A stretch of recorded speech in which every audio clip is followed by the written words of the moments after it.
Welcome to Christmas time. Hi, everyone, Aspect Warriors and all. I hope you brought your fate dice today because this is not that 6 plus plus plus show. It is Dim After Dark with me, your host, Hal Vesselfinger. Uh, you will no doubt be used to another host out, my good friend Tom. I'll be doing his job tonight. I am your Farseer Swissley, and I am joined by the strands of fate that will be sweetly by our wonderful conversation.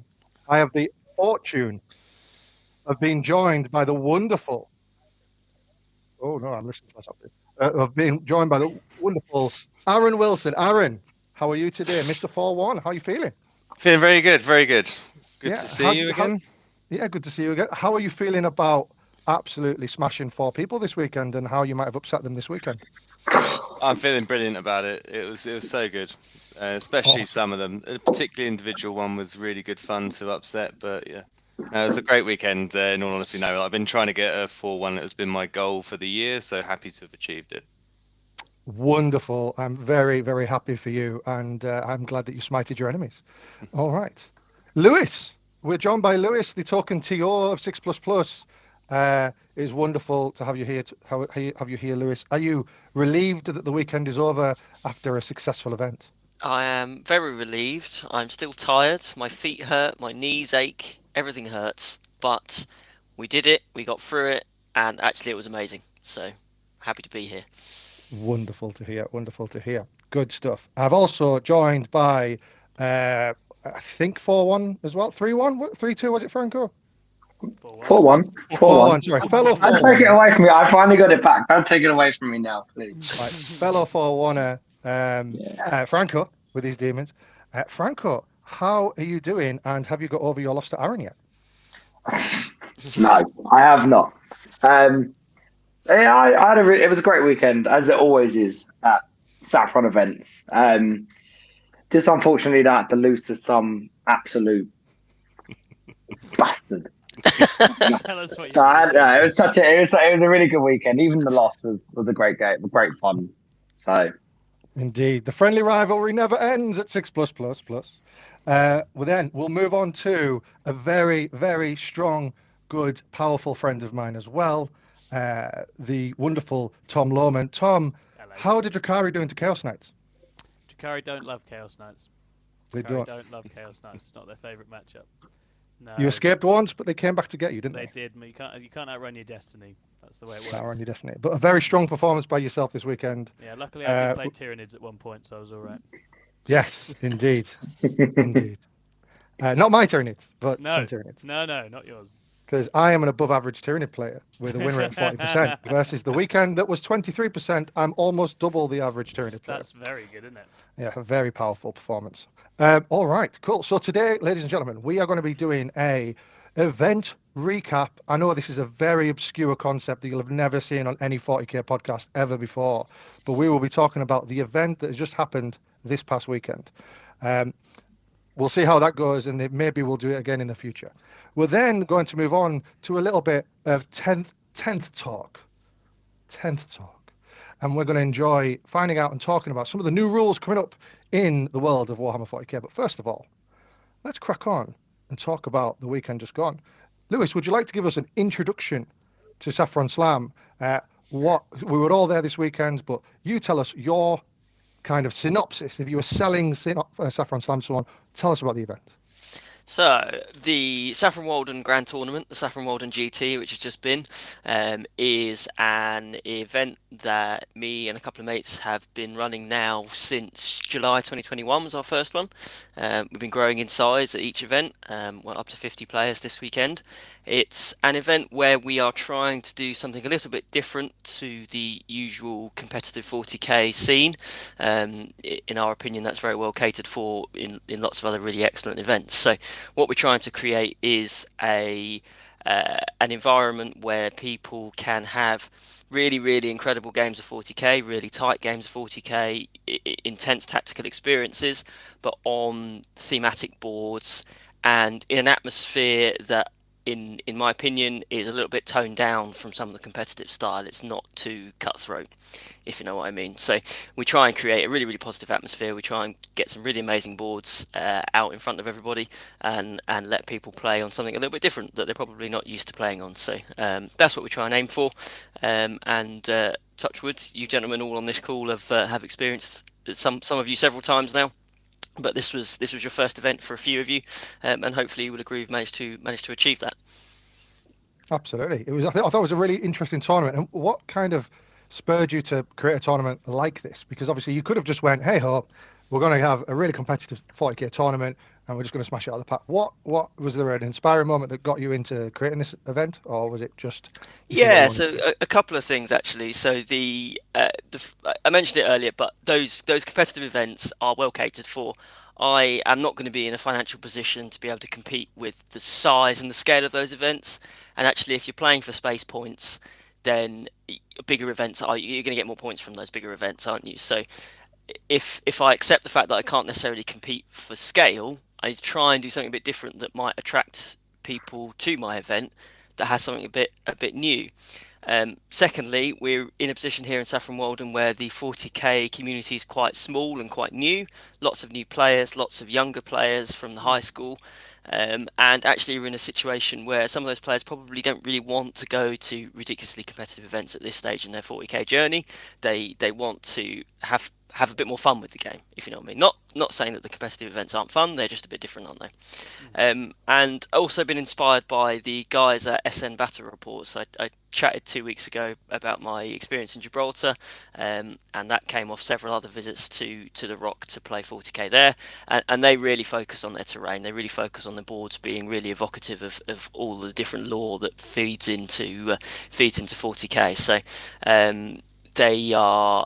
they're all kind of things that have inspired me to do that.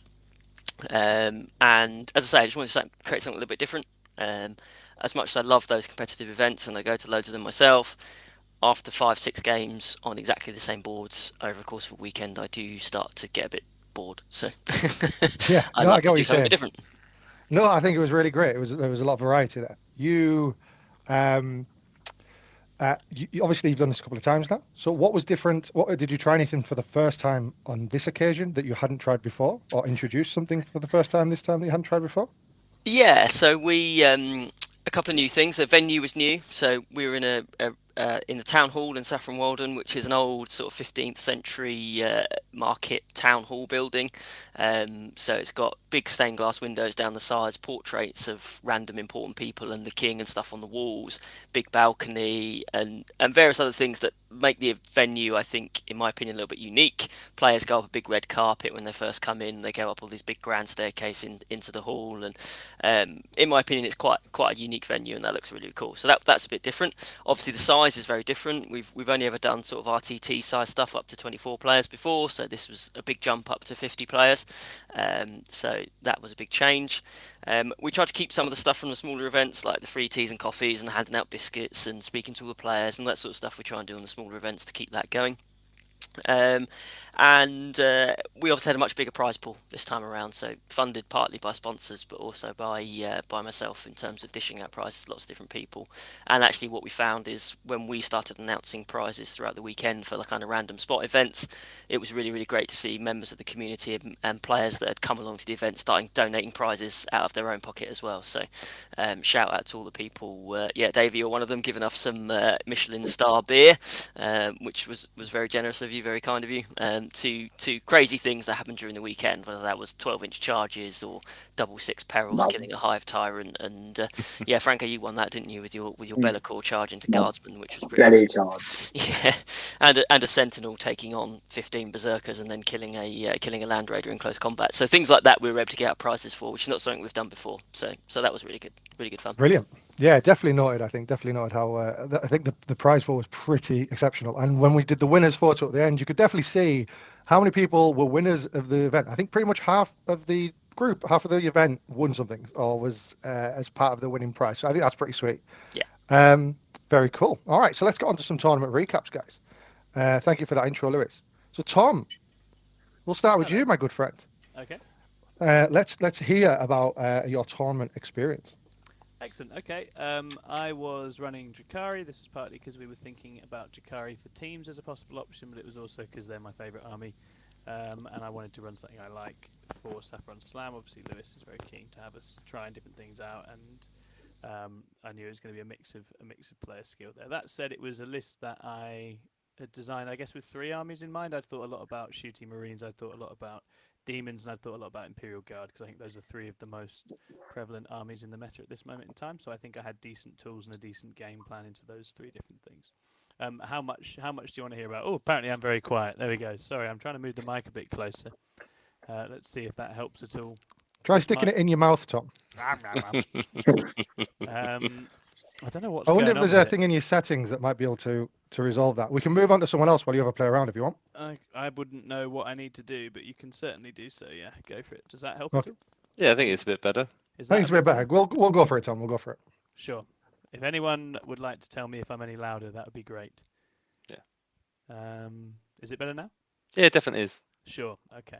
If you're still having trouble hearing me in chat, you just pipe up and I will we'll do that. So yeah, Davey, what do you want to know? So I want to know what army you took. Is there something key about your army that was super exciting that people can kind of get their heads around and say, "Oh, right, this is what Tom's trying to do with his army"? Sure. And then I want to hear about each of your games, some key bullet points. Sure. Okay. So it was Drakari, and it was a Drakari mixed. So I had 2 detachments. I had some Red Grief Coven. And Red Grief give you extra advance. They give you reroll charges, so they're very speedy. They help you get around the board. You get +2 on your advances. So Red Grief Witches are the fastest witches and some of the fastest units in the game.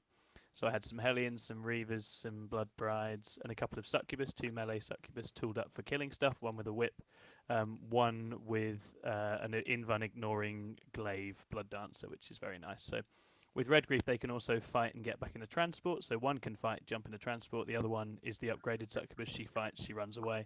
So you're getting hit by 2 Succubus over and over, and neither of them sticking around for you to do anything back, which is really fun.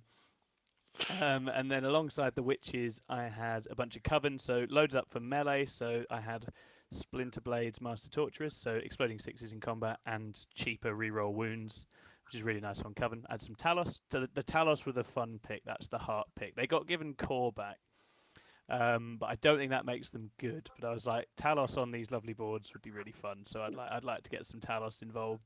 And then I had some Grotesque, big pack of 6, 2 packs of 3.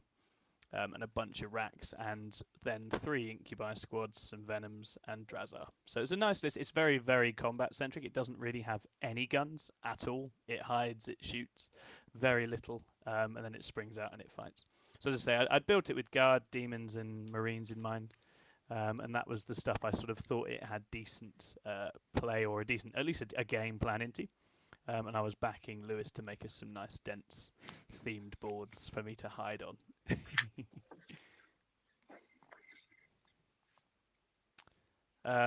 So, do you want me to, how much of the event do you want? Yeah, just we're going to do game by game by game. Game by game. Okay, you, sure. You do all your games. Yeah, no worries. So round 1, I had Imperial Guard. And this was into Louis, who is one of the... Obviously, Lewis has mentioned that there are some younger players at Saffron Slam. Louis was one of those younger players. And so I wasn't sure what I was going to get when I turned up, so I kind of went ready for anything, really. But he was prowling the board, deadpan face, very stern, assessing his angles. He had his very scary guard list on the side, and I was like, "Oh goodness, he's a little killer. He's gonna come and get me." And I was on a very thematic board that I'd helped with the setup, but this one didn't exist when I'd set up the day before because I think did it get delivered, Lewis? It literally got delivered at like 8 p.m. the night before, and it was such a nice board. I really had to go in early doors on the Saturday morning and change some other boards around to fit it in. Very cool map, like it's sort of Red Rock Canyons sort of thing. Pumpernickel Games, is it them? Yeah, Pumpernickel Games have been making a lot of my terrain, and he makes it all by hand. It's really incredible stuff. I'm hoping to get him exhibiting at the teams tournament in October, actually, so he can come and actually show you some of the other stuff he's been working on. He does a lot of Sigmar stuff as well, so if people are after really themed terrain, then he's a really excellent supplier. Yeah, no, it's super cool. I think Chris, our infamous Dense Fence from one of the bat reps we did a long time ago was from Pumpernickel Games, so we're very fond of what they do. They make some very good terrain. So this matchup was actually, I was quite intrigued because he had a Rogel Dawn, bunch of Lehman Russes, he had Mortars, he had some Kazakin, all those good things. He had the Magic Horsey Man, He did have some Rough Riders, which was the coolest thing in his lists. No disrespect, Louis. There were some other cool stuff in there. The Rogel Dawn's very cool, but Rough Riders obviously very, very scary. So the map itself for this was a sort of big rocky canyon, and I think it's fair to say that for the Drakari it's quite a nice map, because I can definitely get quite a lot of stuff up the board to then spring in the next turn. It's not that that's without risk, because if Louis had deployed very aggressively, actually, because of the nature of the canyons, skewing, he can, and there's gaps down them, he could drive forward and shoot through them. So there were risks involved. But Louis deployed very defensively, very cagily, kept a lot of stuff back, and especially the most important thing was that the Rogel Dawn was a long way back. A long, long way back. And Rogel Dawns are really hard to kill. And we were actually having this exact discussion in our chat today. If you've got something that's really hard to kill, you shove it at people. You don't hide it. You don't keep it back. But I think Louis was protecting his beautiful battle tank. So he went first. He killed some stuff with some mortars, but nothing. When I play mortars these days, I just reserve everything that a mortar would kill. So he didn't kill anything. And then I sort of jump forward and stage forward and then start swarming him. And in terms of the secondary game, the killer thing in this matchup is that Louis got his boots on the ground. He's got the Orders one that's a 15, and that's very nice. And then I can't remember what his third one. Oh, he took RBD.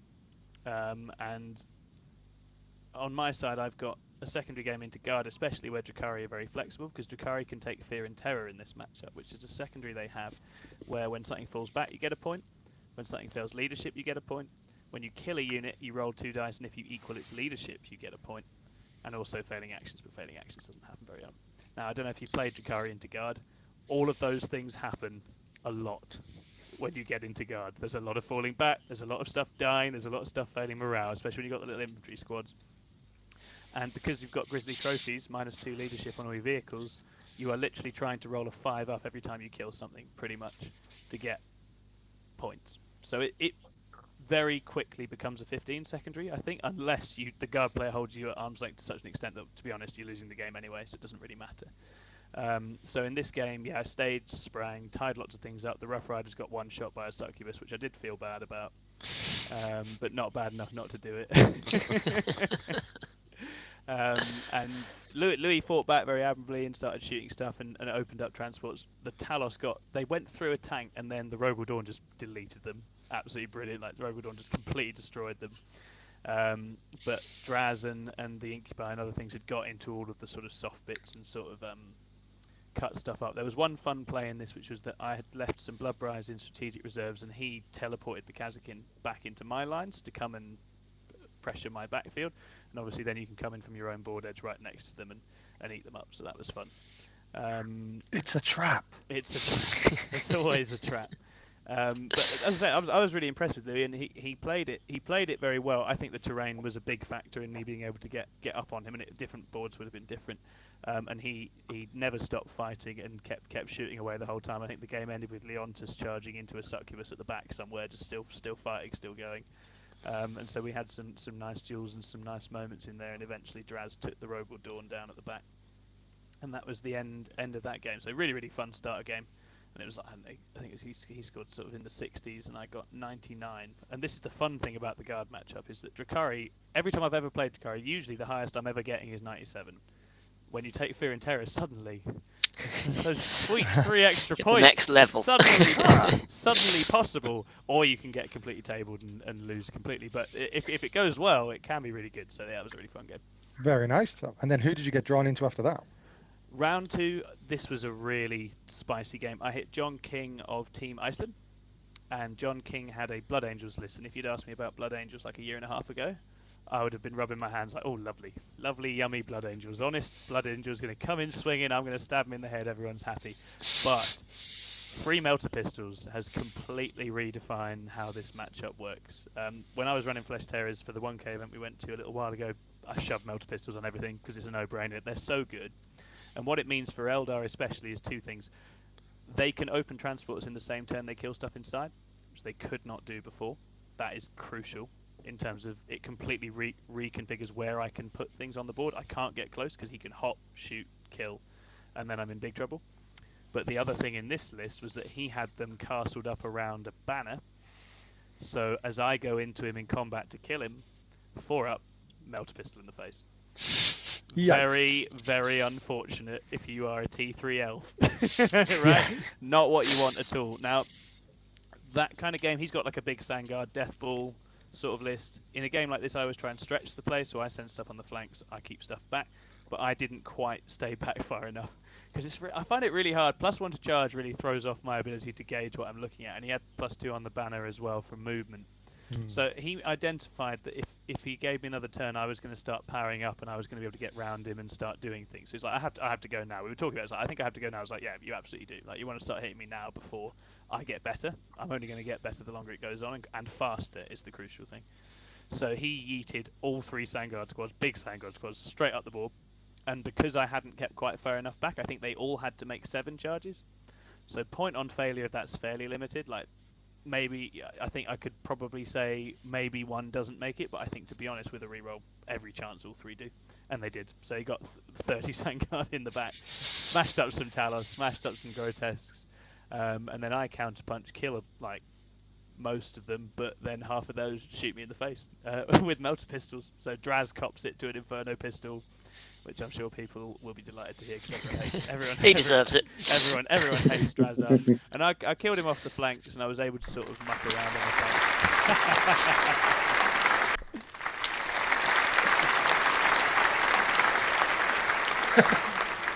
That's a hell of a clap, yeah. And I was able to sort of muck around and hold on, scrap out some points, but no, it was a heavy loss. It was like 90 something to, I think, 59 I got. So yeah, really well played, really interesting list, where the sort of castling up around the defences completely did for me. I just didn't, with my list the way it's built, I have no way to engage with that. Like, if it's going to shoot me as I kill it, I'm in big trouble, as long as he keeps tight to his banner. I did try and assassinate the banner with like one incubi that I had left, and he just didn't manage to do it. That would have been very useful, but not quite. So yeah, really good result. Really nice to play, John. He was lovely, and he's a stalwart in Team Iceland, and yeah, it's a really good, interesting game. Brilliant. All right. So round 3 comes along. So it's the last game of day 1, Tom. And what have you been drawn against? Charles Holland, who is playing Tyranids. Really nice guy. He is on Leviathan, and some of this might be familiar to you, Davey. He's got 2 Hive Tyrants on foot with relic guns. He's got some Carnifexes. He's got some Gargoyles. He's got the Parasite of Mortrex. I checked his list out. It's pretty cool. It's similar to the Leviathan list that's been doing quite well. Yeah, it is. But he's added in some stuff, just a bit of utility. Yeah. So he's got the Parasite. He's obviously got the Gargoyles. But essentially he's saying, hey, I'm gonna have my side of the board. And I'm gonna shoot the shit out of you. Yes, that is very much how it looks to be, and it's got I think a Death Leaper in there as well. Yeah. Zone Thrope, Neurathrope.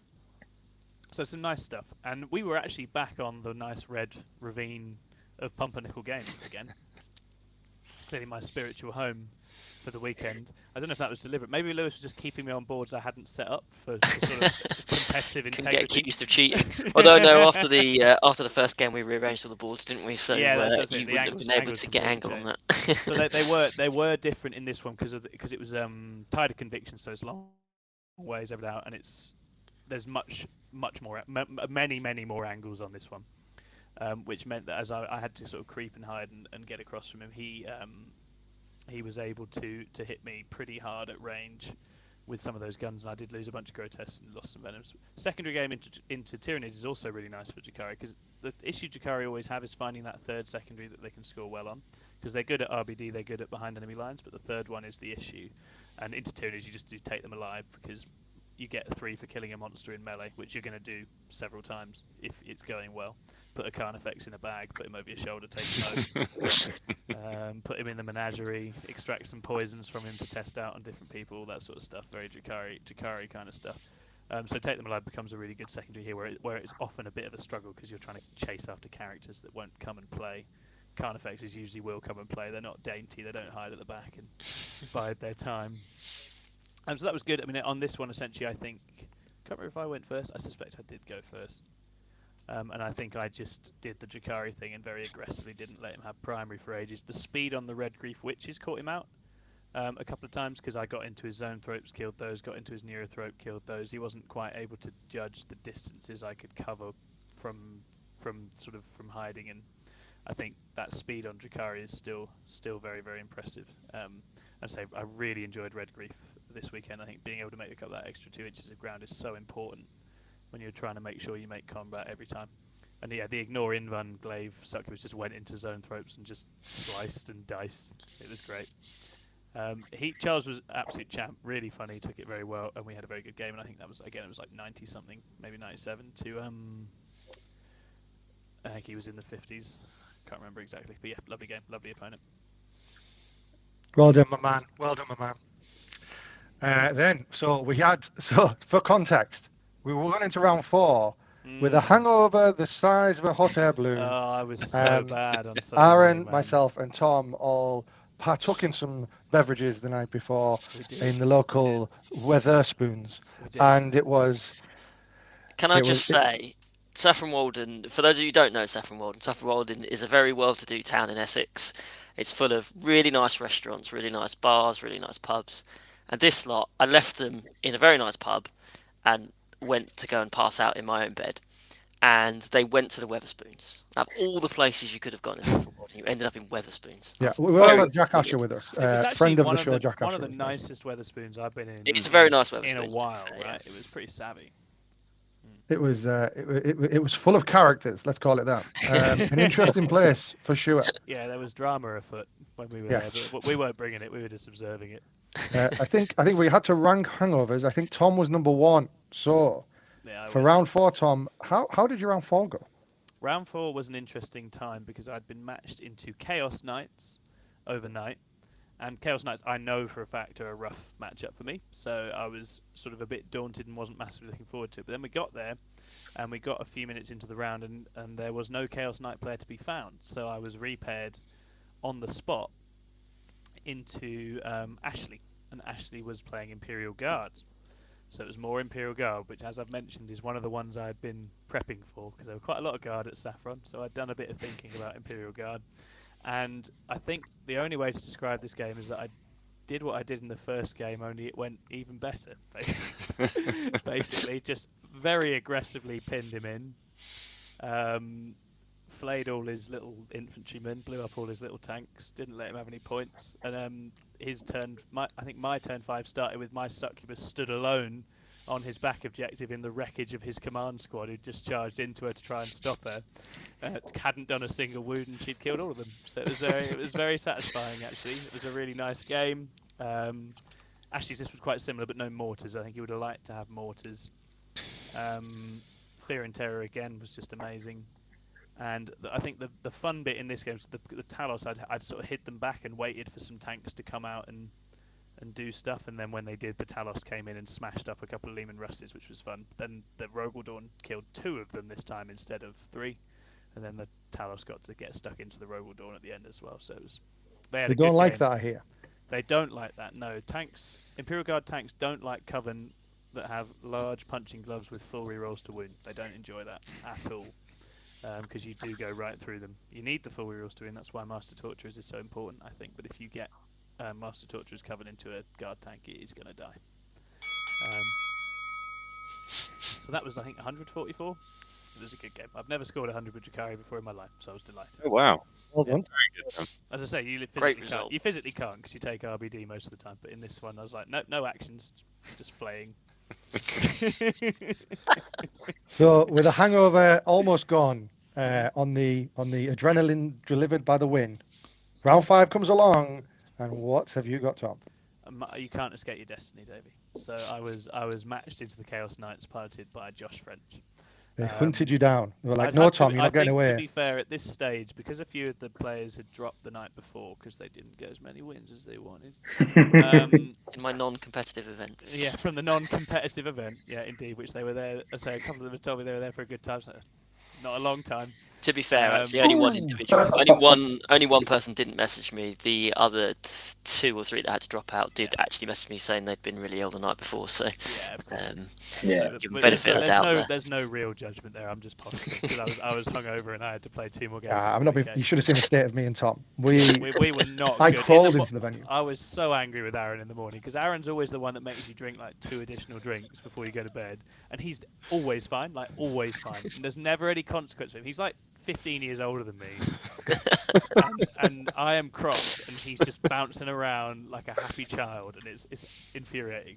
For reference, Davey is so the walls of the venue are painted white, and actually, if you stood Davey next to the wall, you couldn't actually see him. That's how pale his skin was. Yeah, it was pretty bad. It was pretty bad. So yeah, I've been looking at the top set of what was left, and basically like demons or orcs in there. I think I had game into. I don't know that I had good game, but I had game, and I certainly knew what I'd be doing. Chaos Knights, probably more guard, because guard is still, let's face it, a horrible matchup. And there were a couple other things. There were a few things in there that were scary. The Chaos Knights, I was always like, that's the one I do not want, and that is the one that I got.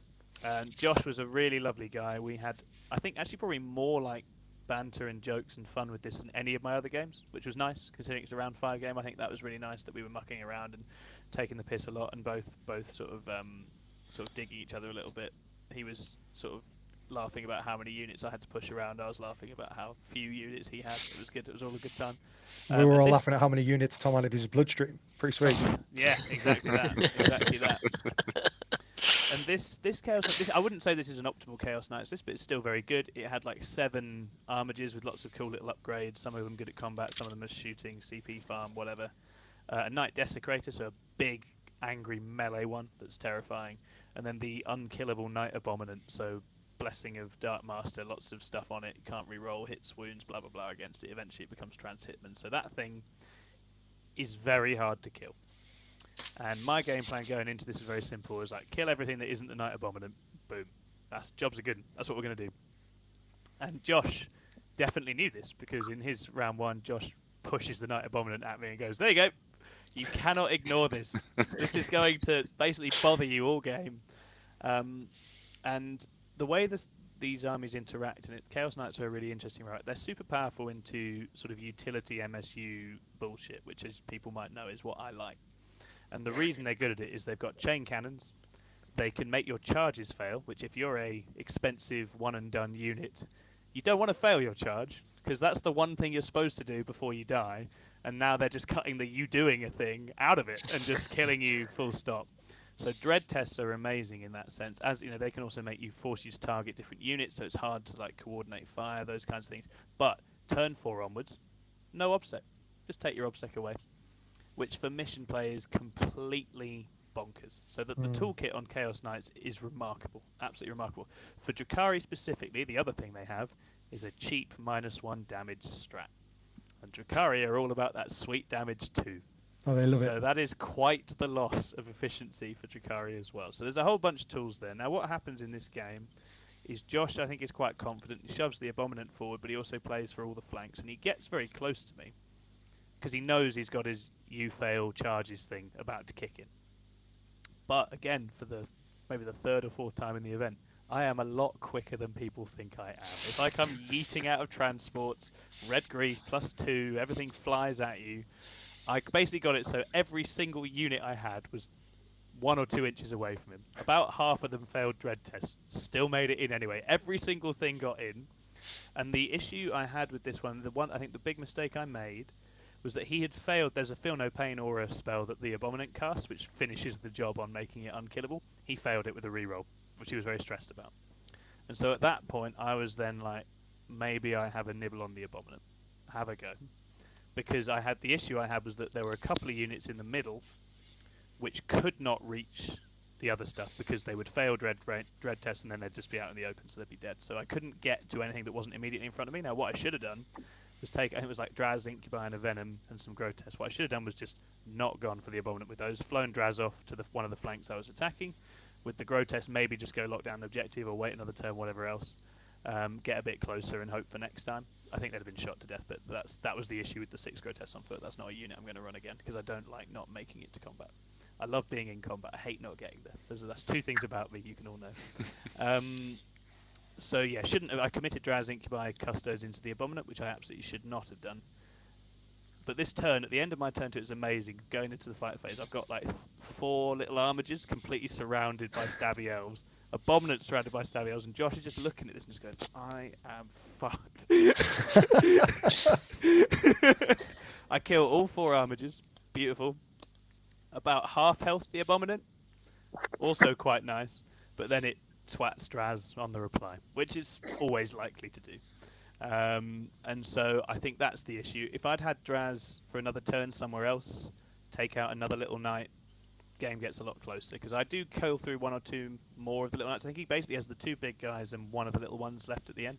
But that's just enough to get him home. They've got very good secondary scoring, and it was enough for him to clean me out and stop me finishing things off. And then obviously, run out of obsec, and then I just can't hold multiple points beyond that point as well. So really good close game. I think it finishes like 90-70. And I think either if the Abominant does somehow fall over, which I think is actually very unlikely, or if I don't commit there, I think that it's even closer than that. So yeah, really, really good game. Josh played it super well. It was one of those games where we were both sort of chatting and discussing the options all the way through. And a really fantastic, fun game to end the day on. Very nice. So you went the entire tournament 3-2, right? Yeah, 3-2. Yeah, which is, I'll be honest, going into a 5-event GT with Jakari at the moment, that's kind of where I mentally anticipate being. I think that's kind of the threshold. I feel like it could go either way from there for them, depending on what they hit. But that feels kind of like where I'm at with them at the moment. Awesome, very positive, very cool, man. All right. Yeah, it was super fun, so fun. Nice. And you think you're Talos gonna see out ninth with this Drakari? Yeah, I think they're definitely. I mean, for teams, I think Chris is going to make me take GSC because it's better. And I think that's fair enough. Well, that's not a bully, is it? I'll be annoyed if we get there and I'm not bringing in points we need, then I'll be annoyed. So I think it's good to run them. But I think there's like 1 or 2 more events I might run, and chances are it will be Dracaria. I was really enjoying Red Grief. I think I would like to have Black Heart in there for Vect, and for some Dark Lances, a couple of little things. And as fun as the Talos and the big Slab of Grotesque were, they don't get there quick enough. So I probably need to just double down on the fast stuff, eating out of boats approach. Rob Kimpton knows. Rob Kimpton wrote a list that I played against the other day that's like, ooh, that's nice. It'd be a shame if someone were to steal it. All right. Shame if someone was to steal it. All right, cool. Well, let's get a move on and let's hear about some orcs from number 1 on goal difference, number 1 6++ player of the tournament, Aaron Wilson. I took orcs. Pretty sort of standard list. Couple of kill rigs, 30 storm boys, some commandos, some snaggers, the Gretchen, the Squigosaur boss, Stag Struck, some truck boys, some other knobs. And the only real difference was I put a couple of Rucker Truck Squig buggies in for the out of line of sight shooting, and they're pretty good into Marines in case there was any there, and they're just fun. Something a bit different to have there. But yeah, really happy with it, getting a lot of it done painting wise, and just happy to actually get it out on the table. And first match I had was against Crichton with his Necrons, and it was a heavy warrior build with a couple of unnamed Catan shards, and it was quite a cagey start. I think I got first turn and just staged and let him come out, and he was quite surprised at my ability to re-roll all of my charges and make sure I get in everywhere I want to, and just make sure I touch all of his units in enough places with enough of my units so that it doesn't matter where he takes things from. If I don't wipe it out in one shot, there's going to be something else there to take it down, and 40 attacks off of a Storm Boy unit chews through Necron Warriors quite nicely. But yeah, it was a really lovely game. It was Crichton's second tournament, so just going through some of the setup procedures and things like that, and we only got to the end of turn 3 with the timer coming down, so I ended up taking that one as a win, 70-31. Nice. But, nice. Yeah, lovely opponent, and always nice to obviously start off on a win. I then went into a bit of a scoundrel. I was not looking forward to my second round opponent, but I did draw Lee Jones with demons. Oh God! Yeah, it's just so insufferable to play against. Yeah, the one from the TO chat. Yeah. But yeah, obviously, look, it's lovely playing into Lee. He's an absolute delight and a gentleman to play into. You never have a bad game against the man. And yeah, it was a really cagey game actually against Lee and his demons. Again, I went first and I moved 2 squig buggies and shot them. Went there, you'll go. I gave him some bait on one flank, which was one of my squig buggies behind a wall on a objective, just to say, look, if you want to come out and stop me from getting more primary points, come along. I don't really care. And then he took the bait with his fiends, and then I came out and gobbled all of his fiends up, and then used that to sort of start coming up the board. It was very touch and go up until about probably the start of Lee's turn 4, and then some things didn't go quite his way, and I managed to just sort of take down the final pieces of resistance and pull it apart 79-67 to me. So yeah, happy with that.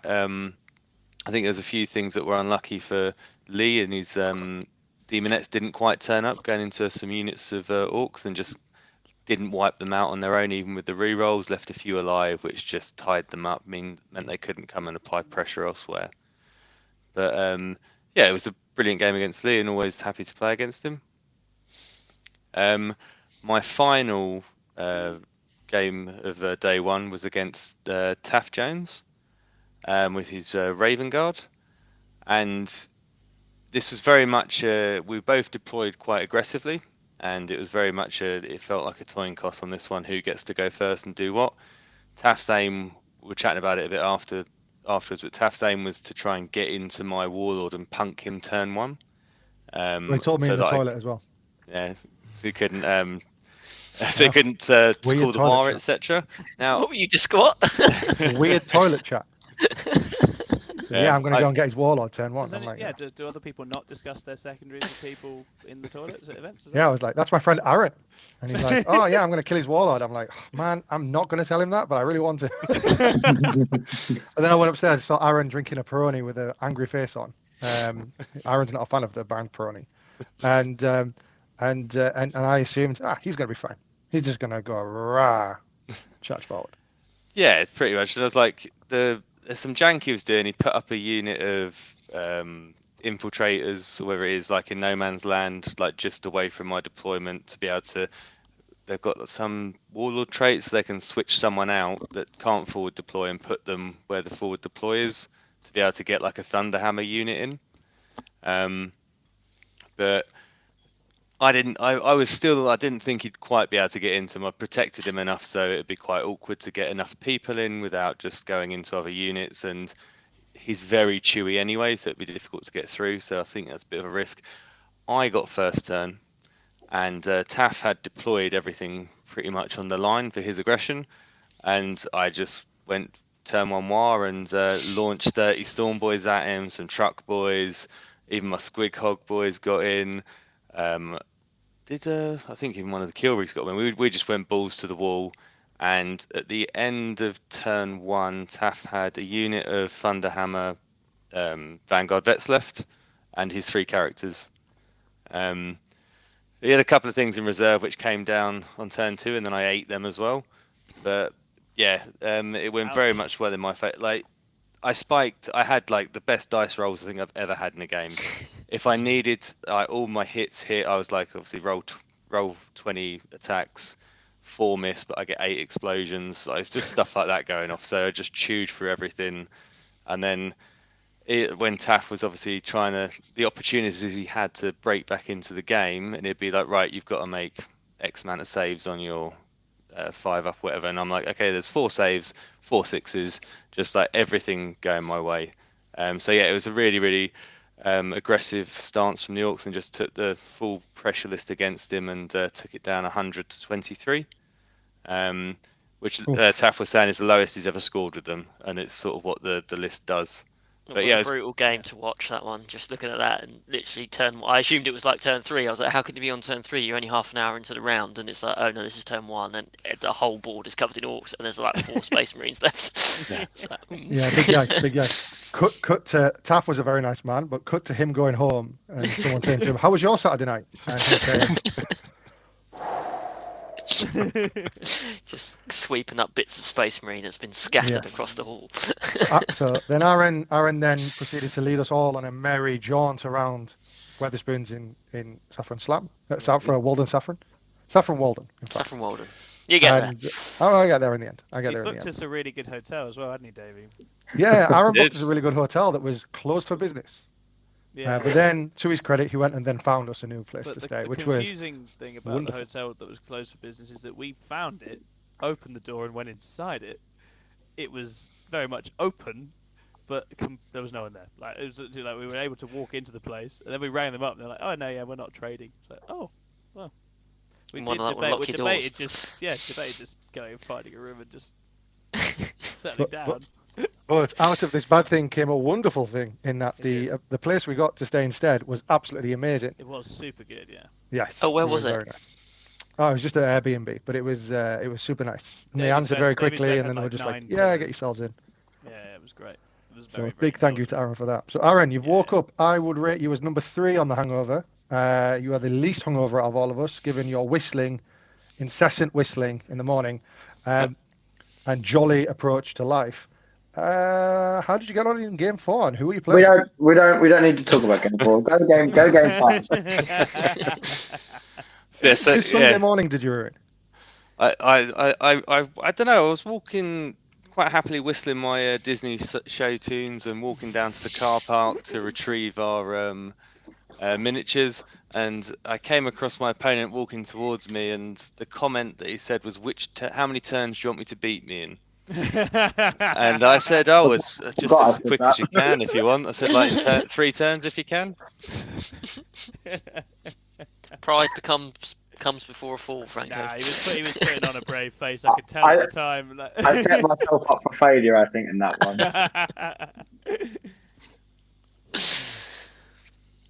Oh, please don't stop, Aaron. We want to hear about how you demolished Franco.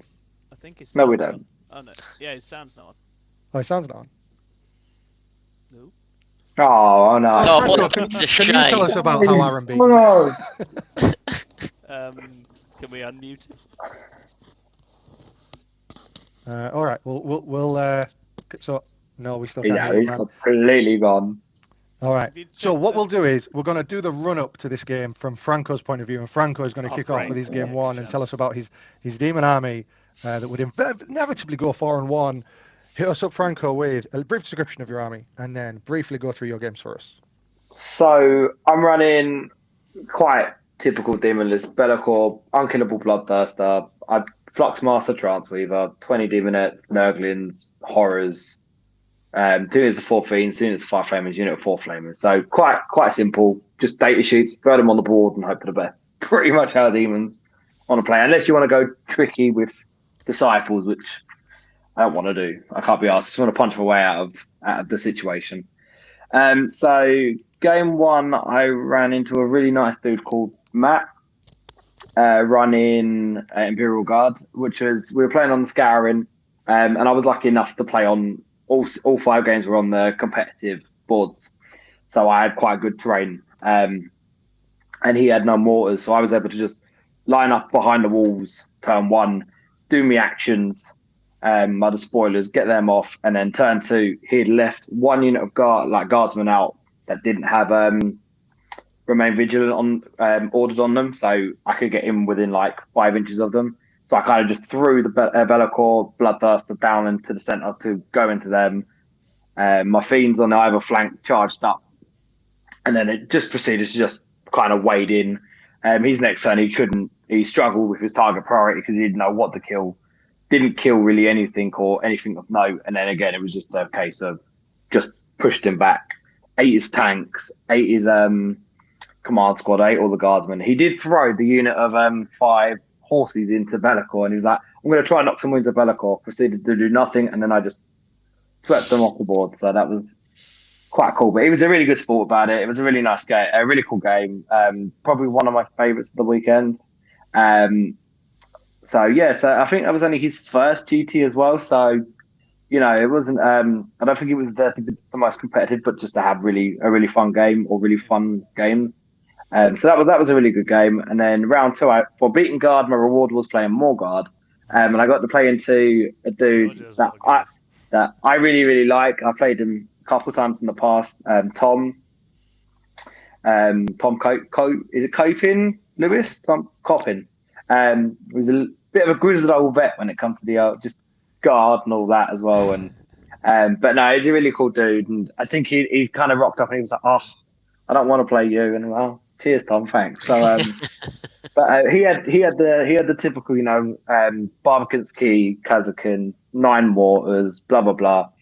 And I wanted to really slap Lewis across the head in this one because he set up the big L right in the middle, so Bellicor had nowhere to hide in my deployment zone, and I couldn't afford to deep strike both the big guys. So I was like, cool. Bellicor just set up in the corner. Lucky enough, I restricted it so you could only get certain angles for certain things on Bellicor. He did fall into the trap of throwing the key Kazakins forwards, but didn't have enough CP to do all the strats on him. So he didn't do the mortal strats on him, which was, in my opinion, was a big mistake. So he didn't really do it. I think he took like 6 or 7 waves of Bellicor. Bellicor then jumped to the other side where he now couldn't shoot him because he'd moved in a position where he couldn't get an angle on him. And then it was just a case of I hit him in the middle, pushed him back, and he just couldn't get out. The Bloodthirster came down, and he just couldn't deal with the Bloodthirster. Because at that point, anything that could benefit from the finial was either dead or it was just las guns. Yeah. So it didn't really matter. So again, a really good game. Poor Tom though, he has some terrible dice rolls, but yeah, it was. I like the guard match. I think it's quite good for my list. But again, another great game.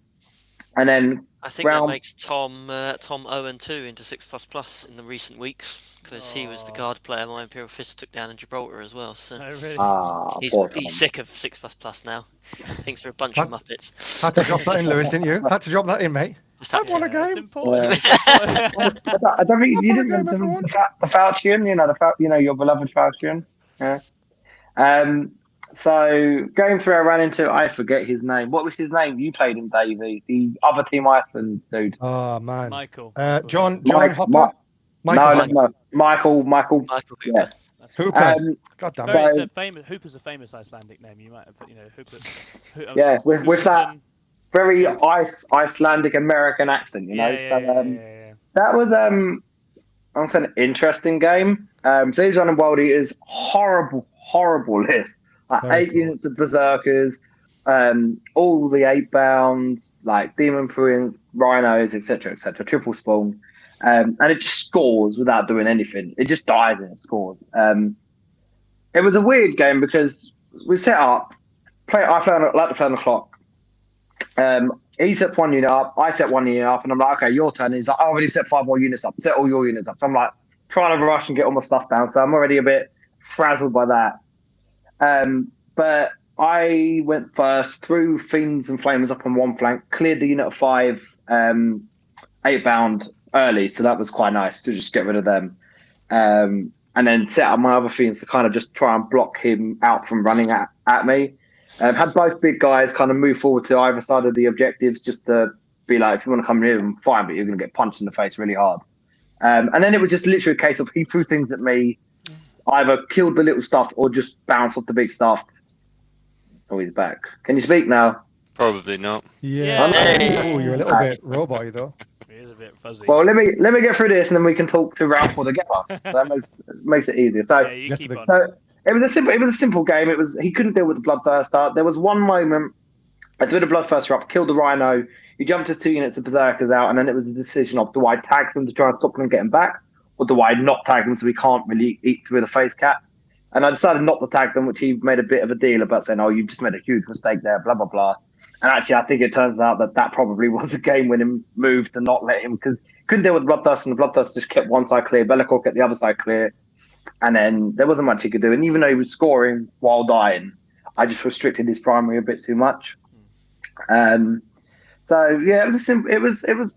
I mean, World Eaters is always a bit of a dodgy game. Always tank my scoring as well, because I think I scored 81 points, which is quite a low win. It's like reaching the full 5 rounds. But you really need to play Tyranids. Holy shit! If I get 81, like Yeah. I'm doing the Macarena out of the room. To be fair, you've had your time in the sun, right? I was going to say, You- Franco, you take some cannot Space avoid. Marines and paint them yellow, and then come back to me on what a low-scoring win is. I only scored 81. Get in the bin. Carry on. Get in the bin. So that was my Man day needs some one. comeuppance, I think. No, Demons just are fun. demons are amazing. Like, I love my they're demons. great. They are good. And so yeah, that was day one, 3-0, which I was quite happy with. Which I knew that I was going to lose one of my 2 games on day 2, and I knew I was going to lose it because I was going to play terrible, because I always do. It's becoming a habit of mine. So we get into round 4. So I guess we might as well talk about this one together. And out of all the matchups, I looked at every single one of them. The Admech was a little bit of a dicey one. I wasn't too worried about any of the others, like the Disciples list run by Jack. I was actually quite confident into. I was no, I that is a genuinely- big call. I That genuinely- is a bite-sized genuinely background. am. Oh, No, nice. I am genuinely He's in the chat. confident. He's in I the know he chat. is. I know he is. Why do you think I'm saying it? I'm confident in all of them. I wasn't too keen on the Admech, but the matchup I really didn't want was Aaron's Orcs, because I don't like Orcs. Orcs just munch demons, and it's not even funny.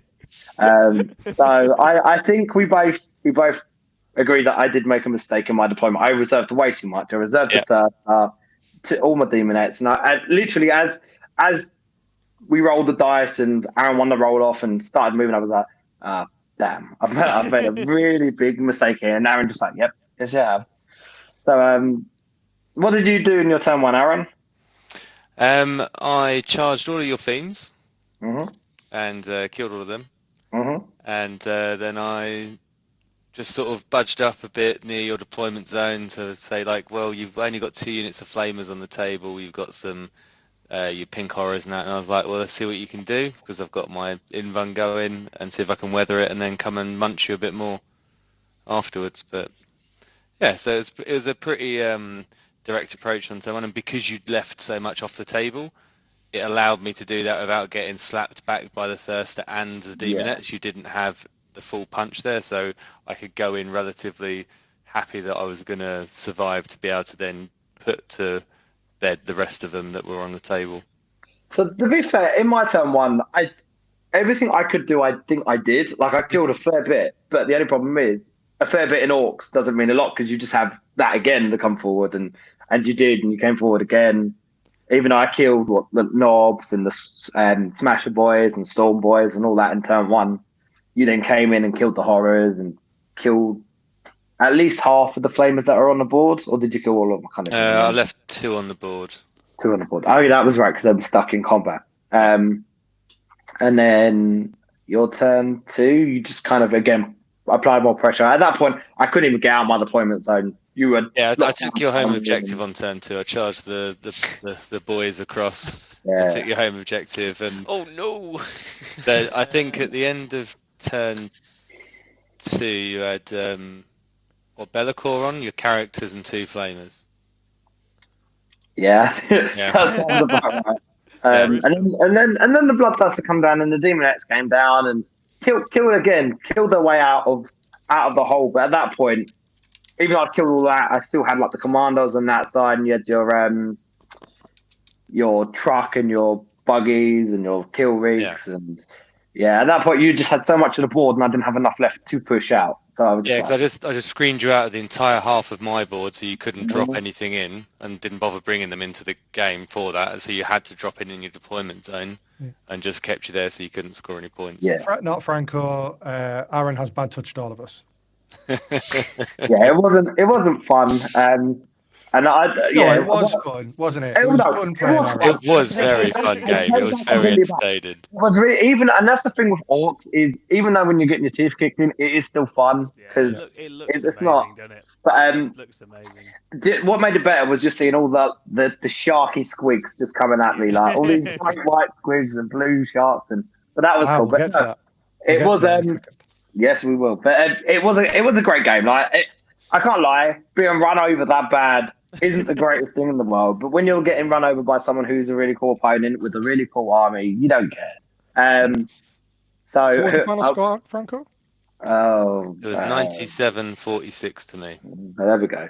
So, Yeah, which is but it is what it is. So I knew that was coming. To be honest, I said to Courtney, I was like, no, honestly, I did. I said to Courtney, I'm going to lose one of these games today, and I have a feeling this will be it. Yeah. But then that just sent me into game 5, really determined. Are we going to stick with me, or are we going back to I think Aaron? we'll stick with you, Franco. Aaron, can you try and come back in because you sound like a Necron? Yeah, he does have something of the Okay. the robotic about him. If you can do another Banish restart, him. and hopefully this time Banish you'll come him. back. Banish. Yeah. Banished. All right. So I went Slag him off into. now, Franco. He's not here. You can No. tell us how you really feel. Nah, Yeah, it's he's all right. rubbish to play against. He's a He's a knob. sweetheart. He's a Yeah. brilliant. He's amazing. He's a great player, and I don't like. He took my mistake and was like, "Yeah, I'm taking full advantage of that," and he did, and he stuffed it down my throat. So round 5. Sorry, Franco. Is it Aaron that's only recently got into 40k, or is that you, Davey? No, me and Aaron got in about the same time. I think 2 years ago. 2 years ago, yeah. And Aaron, But Can we was- not- Aaron, can Aaron we- was can we not very- pretend Aaron like he was very wasn't- well taught? He was very well taught. Ah, He's trying yeah. to wind him up, Lewis. Let's not have that. Yeah, that's exactly what he's trying to do. No, that was less Aaron a had comment some about secret Franco sauce. I'm not going to and- out him. and more a comment about Aaron in terms of how he's coming on as a player. Franco's what I'd describe as a 9th baby. So he's coming about halfway through 9th. I mean, to be fair, I think Davey, you're the same, right? You both. Yeah, I came in start night. Similar time, which I think. Wait, I think whoa. they both Who's the agree with 9th that. baby? Aaron is. Aaron is. You said Franco was the 9th baby. That's what Oh, confused did me. I? Was like, Franco's yeah, not a I was 9th baby. thinking, Franco's I'm around just there. saying, it's 4th edition. No, Franco's the definitely not size of a 9th baby. It's different. Yeah. That is true. That is true. Like a looking small at everyone in the joke. team, I'm like, yeah, all right. I think Lewis is the only one I can kind Aaron's of get not been close playing to. that long at all, have you, man? All right, Aaron, give us some words so we can know how you're not a Necron. I don't think I'm a Necron. You are a God damn it. Necron. You are slightly a You are Necron. I think it's a little bit better. We'll go for it. We'll go for it because we've only got one more game to go. But Franco, you go first, my friend.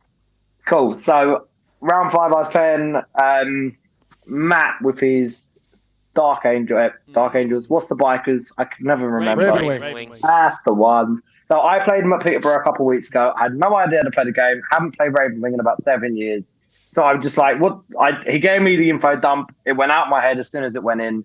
And I played it again, played that game wrong because I didn't know how to play into it. So going into this game, I was like, right, I know exactly how I'm going to play this. So my Nurglings, which I had in this game, didn't have them in the last game, lined up on one side, Fiends on the other, so we couldn't throw all his bikes into my deployment zone. I went first, so took the advantage, threw up the Fiends and smashed into his attack bikes to try and get them. Just posting myself out, getting ready to jump forward next turn. And then in my next turn, so in his turn, he killed the Fiends that jumped up. He killed the other unit of Fiends, which I was maybe a bit too aggressive with, and they were just kind of in nowhere, and I lost them. And then he did get the Nurglings, but he had to bring himself out a bit to do that. His bikes kind of went down, but not where I guess he wanted them to. So Bellicor then jumped to the middle, spit out the Bloodburster. Bloodburster went in 1-to-1 bike unit. Bellicor made, on a reroll, the 9-inch charge to get into the other unit. So Bellicor picked up half of one unit. The Bloodburster then picked up 7 bikes out of the other 10-man unit. So yeah, and he just looked at it, and then my flame, I set all my flamers up, picked up both of his big land speeders, vengeances or whatever they're called. So he was just looking at like, what the, like, that didn't happen last time. I'm like, no, because I played it right this time. So he was just kind of like, oh no. So in his turn, he kind of moved out to try and see what he could do. He threw 16 melter shots into the Bloodburster. 9 of them got through. I saved 8 4+ saves, and then out of the 5 damage, I saved 2 Fiona pain. So he took 3 wounds, which I then proceeded to heal 2 of them back with the Warp Storm in the same turn. Oh, you did. He was just, Awesome. That is awesome. he just was like, what is the point? I'm like, no. And then Bellicor and Bluffers turned around, picked up all the land speeders and the remaining bikes. The Flamers picked up what was left of the other units of bikes, and it was quite dumb. I was walking around, till it was.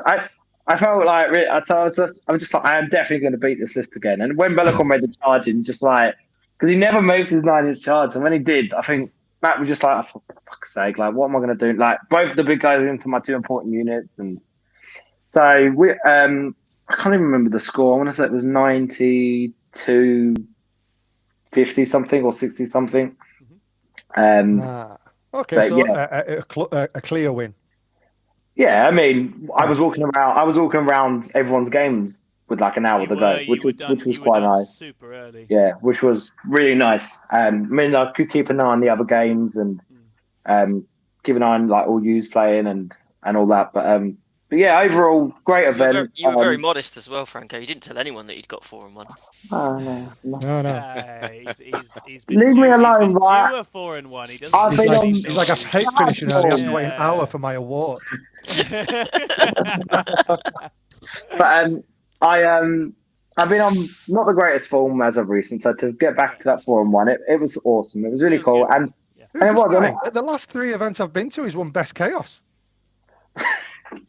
Okay. To be fair, I thought I'd won it at this one as well, and then I forgot the fucking admit was too many high. Well, I mean, if Tom and Aaron had actually won their games, I would have got Best Chaos. I'm sorry. But I just needed one of you fuckers. But one fucker decided to move one unit off his backfield objective and lose the game. Don't give it away. Oh, He's just given off the. Damn it, man. I didn't getting mention to that. who done what. We're You came getting out. to that. We're getting to that. But no, as always, Lewis, great event. Probably my favourite events of the calendar in the UK. Always the greatest atmosphere, great games. I always have great games.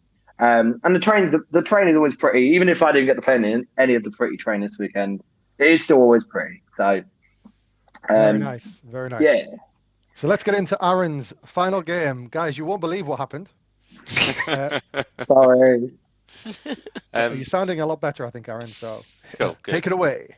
Yeah, so I had the final game against Mike Cheng and his Death Guard. Not played Death Guard, so only bit I really knew was stay 17 and a bit inches away, basically. Whatever it is, 18 and a bit. Which is a podcaster's meme that makes them sound a lot less dangerous than they actually 100%. are. And I think you need to be very careful what bros on podcasts say about Death Guard. They deserve a little bit more respect than they get. They do, because they're very chewy and they're very slappy when you get near them. So they've got enough tools to sort of hurt you if you let them. And look, I think it went pretty well overall, the game. The -1 damage was obviously very annoying, because one of the things that I bought in for the Space Marines was the Rocket Truck Squig Buggies. Because of the 2 damage, you can normally eat a couple of out of a unit, but obviously this wasn't. I was just leaving one on a wound and things like that. But I definitely took control of the early game and pinned Mike into his deployment zone and started to rack up some points. I was like, I need to rack them up because I know he's got a very good secondary game for the end as well. But I think I left a couple too many units able to be get into and stuff like that. So I think I threw away a couple of my resources when I didn't need to. But it was a very, very tight game, bouncing backwards and forwards by a couple of points for the entire way. And then, for some reason, in turn 4, I moved I moved one unit off of my home objective, and I forgot to put the other one I was going to move on, because I looked down and I was like, oh yeah, I've got a unit there, it's fine, forgetting that I was going to charge that unit off. So I had a bit of an end of game brain fart and done that, and then so we get into my turn 5 and I'm like, and he's like, oh, you're on 0, and I was like, no, I'm not on my home objective, am I? Oh yes, I'm on 0. And then so that was pretty bad. And then this close to the podium. The podium was that you had one foot on it. That's not the only bit. I still had an opportunity to stop this as well. So then because the reason I'd taken disembarked the boys and moved them up to get near the centre was if I could take the centre at the end of my turn 5, it means that he couldn't do spread the sickness. So even though I lost 4 points, I stopped 4 of his points. But then the other part was I was trying to, and again I forget, I was trying to stop him from being able to walk across into get far enough into my last table quarter to get more points on that. I can't remember what it's called now. The secondary they have where you get points for getting in every table. Ground, I believe. Yeah. And I charged into the Rhino. I just stuck them all in. I forgot to trail them out so that he had to walk around. and not too bad. But then he needed a 6 on his advance to get in far enough. He got a 6 to get in on his advance, and so what ended up happening is Mike won 85 to 83. So if I don't do either of them, if I do either of them right, I win by 2 points.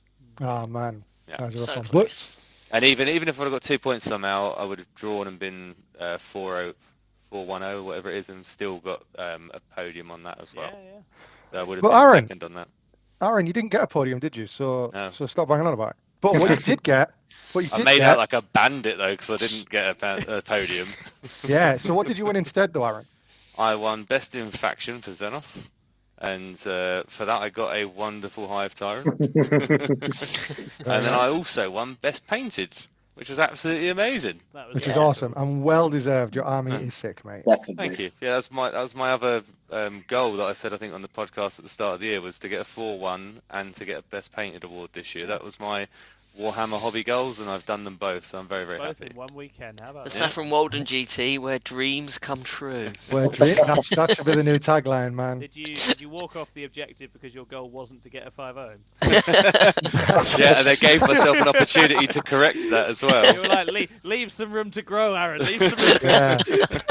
Don't blow it all in one go, mate. You gotta. No, but I pick think those wins. as me and Tom discussed on the way home, it's those that I only play at tournaments, yeah, Yeah. and I've only been playing, like my first tournament I went to was August last year, Yeah.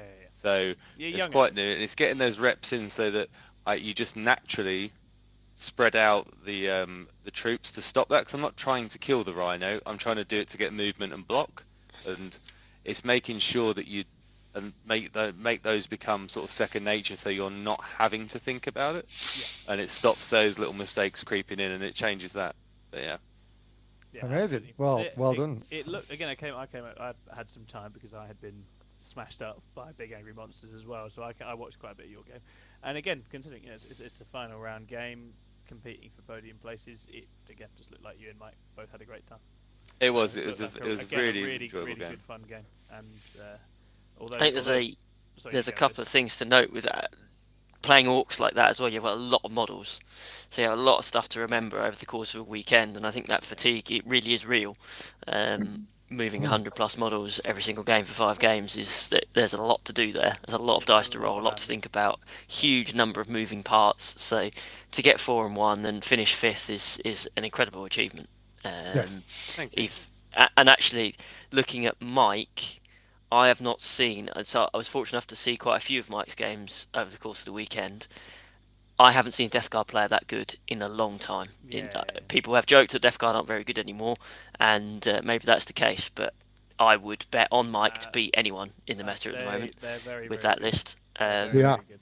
So yeah, it's enough. I wouldn't feel too down If you about it. haven't read Death Guard secondaries, just go read those secondaries. And be They're like, insane. Yeah. They're that absolutely ceiling on insane. that army, except in one specific circumstances, which is the crayons up your nose, latest shoot you army blows it off the board, which obviously does happen to it. Outside of that, terrifying, absolutely terrifying.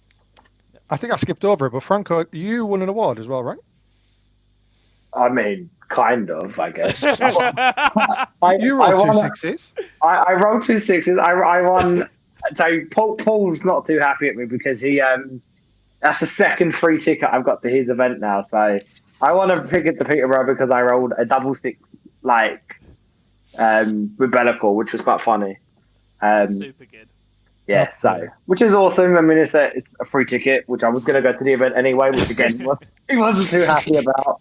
He was like, "Fucking Lewis keeps giving you my tickets when you're going to buy them anyway." I'm like, I know, it's funny. Nice. But yeah, I just want to give a shout out, big thank you to, if I can show it, Tom Green for his £5 super chat. Thank you very much. don't read this out. Tom Green, you absolute babe. We will read this in detail. Here he is, Franco and his 7th place Spurs. Go on, you seagulls. Love you, Loman. See you boys in a couple of weeks for beers. Up you goblins. That's Tom Green of Mind Goblins, who is an absolute gent of a man. Thank Yeah, you he's very alright. much. Absolutely. He's all right. Sorry, Franco Franco. says he's all right. We're Obviously, contractually obliged to show all we've really super got to chats. stop going after the Spurs weak spot on the show. It's a bit cruel. We're not doing it to anybody else. Some Oh, of us no. had teams get relegated this week. No, they're not doing it. We're Oh, not yeah, making that's true. anything of that. That's true. It's a So good we've week got to be an through- Ipswich Town fan, that's for sure. Well, But there's cool. no fun in clubbing seals. So All right, we've got through all the players then. Let's move on to 10th chat. So, because no one wants to hear about a 2-3 turnip player. So let's go on to. Oh, You we did a do. great job, Davey. You nailed it in Ah. difficult No, circumstances. I'm gonna do it. I'm gonna give myself. What do you call it? Indulge myself. So, I will tell you about mine. I'll be very quick. So my list was Gorgon Tyranids. So we have basically the kind of list I've been running all the time. Bit of Hormigans, some Carnifexes to shoot some shit. And we also have the Flying Hive Tyrant with the Rip of Obliterax, which I've seen in a few lists recently, and I've thought, you know what? I wonder if that is still good. And spoiler alert, it's pretty amazing. Like, it's still really, really good, and definitely the MVP for the entire completely weekend. with you on this. What the fuck are Nids players doing with these walking gun tyrants, man? They're nothing like as scary as the wing guy. Yeah, I think having both is where I like to be with it, because you can. Absolutely. Yeah. Sometimes you just shoot the Hive Tyrant with the Shard Gullet at a night, and the knight dies, and it's like, oh, this is why it exists. I'm glad I had that. Yeah, sometimes that just happens. But then other times you roll 3 dice and get a 1, 2, and 2 to hit from a Carnifex, or you're -1 to hit with the Shard Gullet, and you miss everything, and that happens far too much. So if you can get some reroll to hits, which is why our good friend, our lad who was playing Leviathan, was doing so well. You know, he's got all these big guns, and he's rerolling a hit every time. Yeah, It's the really sweet. rerolling adaptive definitely helps to smooth them up. Yeah. So my first game was against Michael Hooper with the awesome World Eaters list that we were talking about before. It's super cool. 8x5 Berserker man, 8x5 man Berserker units jumping out of rhinos, getting that extra movement from the guy on the Prince Avocado. I can't remember what his name is. Yeah, Prince Avocado. Yeah. And just yeeting up the table. It was very close. Perhaps ERI would have won it by 1 or 2 points by the end, but I had a Carnifex whiff into an almost dead Demon Prince, and that resulted in me losing a Carnifex, an Obsec Parasite, an Objective, and a Banner, and that kind of led to a 10-point gap between me and Michael. So I'm quite happy with the game, because as Franco said earlier, World Eaters are very good. This is a very good player. Michael is a very good player, and overall happy with the game, kind of how it ended up. It was super close, and you know what? I think with Tyranids at the moment, I'm just happy to run him close with my current performance. So no, really happy with that. Then I played game 2 into Harry with his Orcs. So we only got to round 3 in this game, but I did win. He's a young lad. I think one of his first tournaments with a wide selection of units. We basically met in the middle of the battlefield and had a big fight, and the Nids came out on top. Not much to report on this game, really. Nice lad. I wish him well in his 40k journey. Then we got into game 3 against Matthew with his guard. I won this one 63-59. I had 2 favorite games of the weekend, and this was one of them. It was the most normal game, so it was like like in terms of why it was my favorite. It was just kind of like a really great game between 2 people who were just enjoying themselves. Really fun opponent, great mix of competitive and actually here for the fun. So we only got to round 4, unfortunately. I think if I'm honest, I may have took it in round 5 if I'm honest. However, either way, I don't care. It was a really good game. I bring it down. I lost this one 59-63. So I was only 4 points behind. I bring it down kind of was stunted by the fact my Carnifexes couldn't hit a barn door, only killing 2 Sentinels over 3 turns of shooting, which was really shit. And then being basically being Rogel dawned into the ground, and I think that was really the changing point for me. The reason why I lost the game was not acting sooner and actually trying to disrupt my opponent's plan. I suppose I left it a turn too late to get my Flying Hive Tyrant to the battlefield. I also left these Carnifexes keep trying to blow up Sentinels and perhaps a Rogel Dawn, and in reality I should have just went, you know what, we're going to scrap that and just push down one flank instead. So yeah, that was kind of the learning from that, is to not be as, I have a habit of being like trying to be too subtle with stuff, and not actually just trying to bop someone on the head with the aggression. I feel you. So then I woke up on Sunday with a giant hangover, and I was like, it's cool guys, I'm playing Tau, so I'm not going to have to do anything till turn 3 anyway. I mean, he's not going to do anything until turn 3 anyway. And I was, went into this game. I played Tau quite a bit. I've played against Aaron loads with his Tau. I've played against several Tau players. This was my other favourite game of the weekend. I'll spoil the surprise. They're both losses, but still really, really good and different and interesting games. So I expect to see Cao Yun. So I deployed where he could get angles turn 1 if he moved right out into the open, so that I could then snatch him in my home against. Right. So I'm trying to lay a bit of a trap. Hopefully I don't lose too much, but then I can bounce back, get some free movement up the board, because Tau don't really like it when you're in the deployment zone. I took behind enemy lines because this was conversion, so I wanted to sit on his home objective. So I was like, right, I'm just getting up there and I'm going to get in his face. If he goes first, then this trap is laid. If I go first, I just go straight forward and just get in there. He chose Monka, and almost he had 1 unit left in his deployment zone, and put away 700 points of my army. In turn 1. Absolutely hilarious. Literally, I thought the deployment zones were the other way around by the end of turn 1. It was insane. He took an hour on his first turn, however, and destroying 700 points of my army. And I was completely shell-shocked. But I did still have all my OBSEC monsters. I had my drop pod still to come in, because it hadn't been my turn yet. And I traded quite effectively from there on, while managing to score points, to deny points by killing his OBSEC, etc. So he did clock out at turn 3. So the end of turn 3, I had to decide. And the reason why I'm talking about this is because I do find it's an interesting topic that people find themselves in all the time. And I've always heard other people be in this situation, but never myself. It was the question of, my opponent's run out of time. Do I then share my remaining time with them? So an interesting conversation. I, for sure, would have won if I did not share it. But I believe I would have been buried if I did share it. So I kind of had this and ah decision in my head. Do I want to win, or do I want to kind of reward this guy for absolutely having an amazing first turn? I felt like it was... at the time, I was like, no, this guy's done awesome. I don't feel like I deserve to win this game because this guy's absolutely buried me. Bear in mind, I hadn't figured out the score at this point either. So I was sitting there going, what do I actually do? Do I do this, or do I say, well, do I... there's loads of and ahhing in my head. In the end, I said, you know what, let's share our time. Let's just go for it. I feel like you've done enough to win this game. I don't feel like I have done enough to win this game. Therefore, we're going to share the time.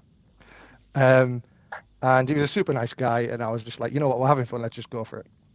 So I assumed he would bury me at that point. However, I did keep it to 4 points different at the end of the game. Wow. So it was 62 to 66 at the end of the game, which was super close. And actually, I give myself a big high five in keeping it that close.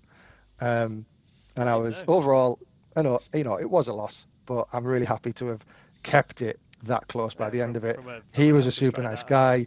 It was one of his first tournaments, and I was like, yeah, cool, man. Well played. You've had a couple of days to sleep, Davey. Do you still feel like that was the right decision to make? No. You don't? No. Bury him. No.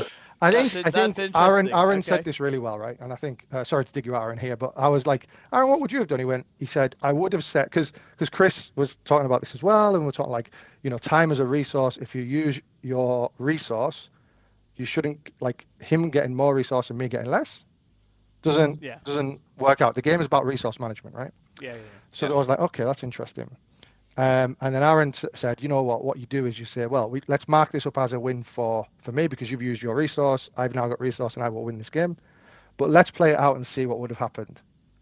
Okay, and I think that's a really strong outcome for both players, because that way he gets the kind of, okay, I did really well, but I lost because it took me too long. So I need to get faster so that I can really take advantage of that amazing first turn I had. Yeah. Whereas I also then get to say, I actually did really well in scoring here, and I would have scored more if all my shit didn't die. So I would have used my resource and cleverly figured out how I won the game with my time that was remaining.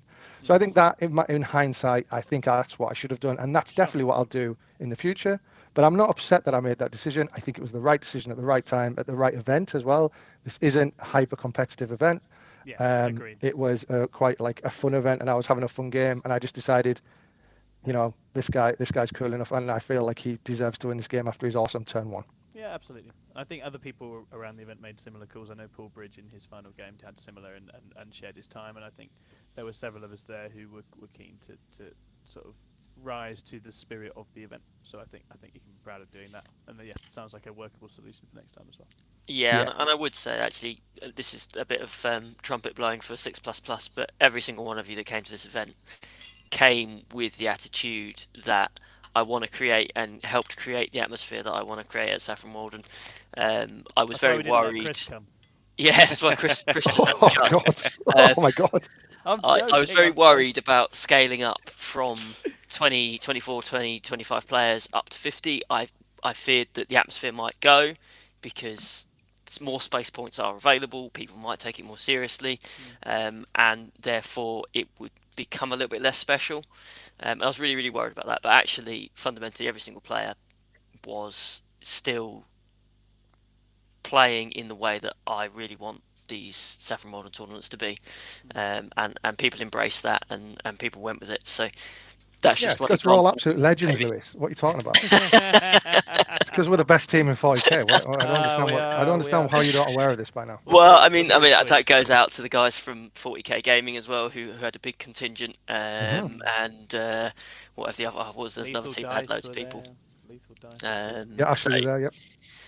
So yeah, but everyone was doing the same, so that was really, really good to see, and that's a great example of it, Davey. I think, and I think I think that your Tau opponent will have still realised he ran out of time, and hopefully will know for future that if he is on the clock, he is going to need to speed up slightly. But if he does, I spoke to him today. Actually, I spoke to him today, and fair play. He was the one who instigated the clock, right? Because he wants to get better, and I think that's super admirable. He knew. I think this is a message for all people who play 40k. Know your weakness and try and improve on it. And he was exactly doing that by asking to play on the clock. So I'm a big fan of him. I've spoken to him today actually, put him in touch with a friend of mine for some games, and top lad. So I'm looking forward to playing him again in the future. That's exactly what I want people to be doing and coming out of my events. That's exactly.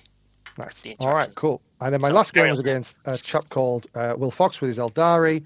I did win this 184-67, so this was my second win of the tournament. Another young lad who's been to Saffron Slam a few times. My plan went reasonably well, while Will's didn't, is essentially how this game went. He won if he could do the hokey cokey with his warp ritual in the middle of the board and come back out with a guy on a bike, and continuously threw things into my deployment zone and then did actions with his guardians. Like that's his plan. I won if I raised banners, staged well, and pounced on him and absolutely just got it all over in his face. Yeah. He didn't have many answers to Carnifexes or my Flying Hive Tyrant with a 5-up Fiona Pain, who he nearly killed, I think, on 3 occasions, and I kept bringing it with wounds back with the 1 CP stratagem. It's very tough for his army to deal with. I didn't have it all my way at all, but I maxed primary, nailed Cranial Feasting because he had quite a few characters, and my Hive Tyrant killed, I think, 2 or 3 Farseers. And the other secondaries kind of made up the rest. He popped some Guardians into the corner to keep scouting the enemy, and it was really, really frustrating because I didn't want to spend any resources in going to deal with them. But at the same time, they're scoring 2 points every turn. I'm like, God, these things are annoying. However, the way that I stopped the Warp Ritual and the staging was essentially standing where he had to stage. And, Eldar are fast, but they can't go the entire breadth of an entire board in one turn. So that kind of it stifled his game plan. So overall, I think despite going 2-3, I had a net. So I have to, this is my justification for my poor score. Right, are you ready? Okay. Despite going 2-3, I had a net point score of plus 23. And I think I'm pretty happy with that. Like if I had all my scores together, all my opponent's scores together, I was up 23. The games I lost were very close, 4 points in 4 points, 4 points, and 10 points. So they were super close. And I think moving forward, I'm not too disappointed with that. And all it took was a couple of things that could have changed that entirely. So overall, 100%. Pretty happy with the performance. Yeah, awesome. And do you think does Flying Hive Tyrant stay? Because I do really like that, and it was one. 100%. I actually don't know what I changed in the list. Everything in the list did work. I'm confused that Reaper Flying Tyrant isn't at all used anymore because it just gives you a reach and a punch and a knockout blow for later stages of the game that is is really nice to have. And your opponent's terrified of it. They It just is- well, they it's see a that terrifying wingspan on it thing. and just so, It's a how far can it go? And you terrifying go, thing. it can, and then you say it can go 17, advance Yeah. and charge with a spell. Yeah, it's remarkable. Yeah, And the it's pretty shooty ones, savage. as much as they hit hard, they just don't give you that kind of threat range. They don't give you that kind of reach. To be honest, I think because I'm umming and ahhing about taking Eldari to this next GT that we've got, the Hertz GT in June. See you there if you're going. I was umming and ahhing about taking 2 flying hive tyrants just for a meme, but I've only got 1, so I guess that's not happening. Aaron's got one. Aaron has got 1. Oh, is he glued it together? No, I was going to say if he glued it together, I'd be impressed. All right, Best Xenos. Can we petition for a best Eldari next time, Lewis? I'd have had that. Oh yeah, of course, yeah. So that's my roundup, guys, and I hopefully you've enjoyed our recollections of the wonderful event of the weekend. Well done to everyone, and well done to Lewis for running. Yeah, That's all right. Can I potentially indulge myself and do a couple of shout-outs? Go on then. Absolutely, Lewis. Of course. Cheers. First up, I want to shout out Chris and Julian, and actually Tom as well, because Tom helped me on Friday night get everything set up. Tom hopefully now has an experience of how much work and effort goes into putting these events together. There's no way I could do it on my own. I rely on Chris and Julian. There's a lot of carrying, a lot of setting up, and Chris in particular as an absolute hero in terms of setting up the boards in between each games. Reorganising 25 boards of terrain in half an hour is a huge effort to do that. And obviously everyone's coming up and chatting to you and all this sort of stuff, and you're trying to create, because I don't want to create bowling alleys. I don't want people just to get shot off the board. So each of the boards does need to be quite carefully curated to try and make sure it works with all the objectives. So you lay out 25 different sets of objectives, move all the terrain around, and try and do that in less than an hour over lunch. So there's no way I could do it on my own. And so massive shout out to Julian and Chris for helping with that. That's Top number lads. 1. Number 2, big shout out to Louis, Will, and Harry, our 3 younger players that have come to the events. Will and Louis, you guys both played at least one of them. They come to a few events now. They are getting better and better and better. They've gone from going 0-5, and now they're winning 2 or 3 games in each of these events now. So it's continual improvement, amazing. 100%. Harry as well. This was his second event. He in his first event was only getting to turn 1, turn 2 in his games. He's now getting to turn 3, turn 4, and pulled out a draw this time as well. So he didn't lose all of his games. He got 68 draw in his fourth game. Very So. own Jack Asher, and a shout out Indeed. to Jack Asher because he was a gent in that game. Fantastic, yeah, no, definitely. So a huge shout out to all of those guys. Next, we have Jack Tight. He is on this chat, fresh off his Peterborough GT win. He's come to Saffron Walden, won all 5 of his games, and claimed another event trophy. So he didn't do it with the Thunderhawk, so frankly I'm disappointed in him. But hopefully next time he'll bring his Thunderhawk gunship and also go in 5-0. And then very finally, also on the chat, Tom Bolton, who is the manager of Games Workshop Cambridge. Tom taught me how to play 40k probably 15, 16, 17 years ago. He taught Jack Tight how to play, and he's now teaching Louis, Will and Harry how to play.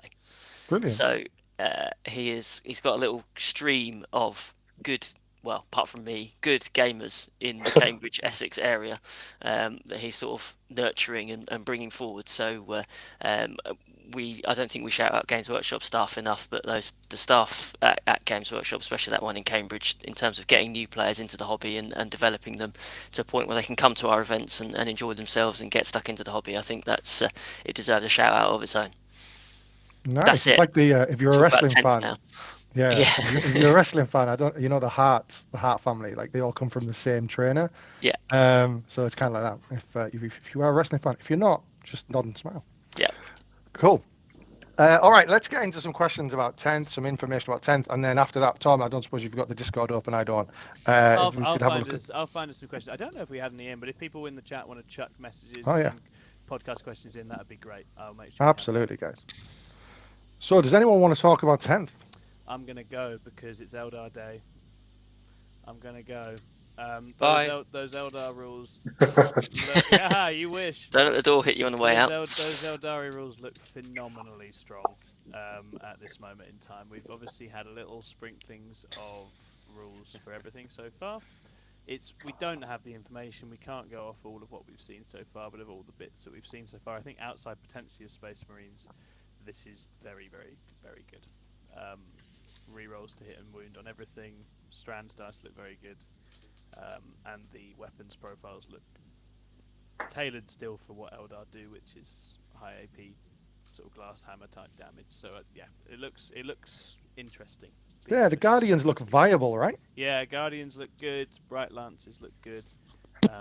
Having a bunch of sort of miracle dice equivalents across the game is, again, you're just going to do so much with that if you're thinking a turn ahead. So yeah, powerful, which is good. I mean, they're not getting a book for like a year, aren't they? So I think having an index that can do stuff is going to be important. But again, wait. I have to think a turn ahead. Oh, right, get these in the bin. I'm not doing that. Like, you're asking a lot, Tom. You're asking a lot. Yeah, well, you say you're welcome to elves. We'll see how you go. We're going to train Davey up with some elves because it's time. It's time. Absolutely. But, Absolutely. Yeah, Looking forward to it. First couple of times you lose, you die. Yeah, die hard if you get it wrong. All right. Anyone else got any comments on 10th before we move on to questions? No, not really. I have been so out of it that I've not looked at any of the reveals. So I'm in this kind of weird world where people are commenting on stuff that I have no clue on. Interestingly, I did play an Apocalypse game today at Warhammer World, which was good fun. Nothing to do with 10th, but it was a really good laugh. Nice. Cool. That's my excellent contribution. And was that all your army, or were you like on a team of people? Team, we actually there's an Instagram group called the Helpful Painters Movement, which is people from all over the world, in fact. And a few of us convened in Warhammer World, people from Sweden, Denmark, the States, us from the UK. Played a 6,000 points of Chris's Orcs versus various Guard and Space Marine mishmash, using the actual Apocalypse game rules, which if you haven't actually played Apocalypse, there's a Games Workshop have done a set of rules for Apocalypse games, which is like alternating excavations, all really slimmed down, so we're able to play a 6,000 point game in 4 hours. So we had 12,000 points of stuff on the board and played it in 4 hours. So absolute laugh. We had the really cool massive board at Warhammer World with a big bridge in the middle of it. So lots of stuff died, lots of explosions, big pie plates. It was all good laugh. But in this kind of hiatus between 9th and 10th, I'm just going out and playing 40k how I love it, which is not too seriously. Yeah, very nice. Alternate activations. We should do that in 40k. In fact, you know what we should do? We should roll dice at the end of every battle round to find out who goes next. That'd be really interesting. Yeah, that'd be the one mechanic I do think is really interesting is that nothing dies until the end of the turn. Ooh. Yeah, so you put wounds on stuff, but you don't make your armor saves till the end of the turn. So you don't actually know if you've killed a unit. So you have to decide whether you want to put more firepower into something to guarantee it's dead, or move on to something else and risk leaving it alive. And it also means that you always get to play with your toys. So, like, despite Chris's best efforts to kill the Falchion in one turn, I was always going to get to shoot it at least once, because it would roll its saves at the end of the turn. So it's quite, especially in Apocalypse when loads of stuff dies very quickly. Very nice. No, that sounds very interesting, actually. That sounds really cool because, again, you don't know if a unit's dead or not. That's it's pretty sweet. Yeah, you see all the little blast markers accumulating on your unit and going, well, it's got D12s as well, so it's like, oh, it's got an 8+ save, so maybe it will die, but maybe it'll be all right. If I spike these saves, it'll be fine, and then I just bosh. Very nice. All right, I think that's all for 10th for this week. We're going to do a more concise episode on 10th. We had a great recommendation in our team chat about a video potentially ranking some of the rules that we've seen so far. However, as I'm aware at the moment, Tactical Tortoise is doing that video right now on his channel. So I think he's beat us to the punch. He's live now. Don't go there. Stay here People for were questions. waiting for something broken looking to start doing it, I think, and they got it today. Absolutely. So Tactical Tortoise, get out of our chat. All right, let's move on to questions. Cool. We have Tom, we have non-questions. Yep. All right. So the only question we have is Chris, as in Orky Colchester Chris. I think that's aimed at you, Lewis. Yes, that is Orky Colchester Chris. I don't know if Tom actually, that's come from Tom, as in Games Workshop Manager Tom. I don't know whether Tom actually taught Chris how to play as well.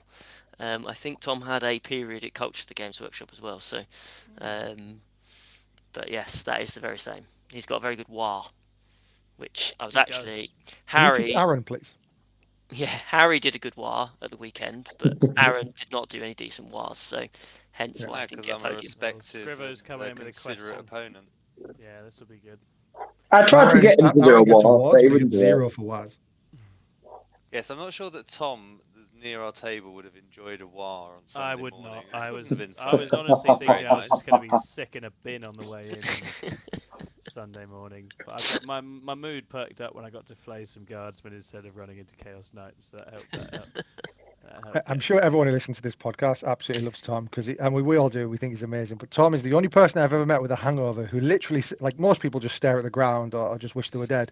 But Tom literally goes, "Oh no, what am I gonna do? I'm hungover." And I'm like, I'm just sitting there going, "What? How are you? How are you even talking, man?"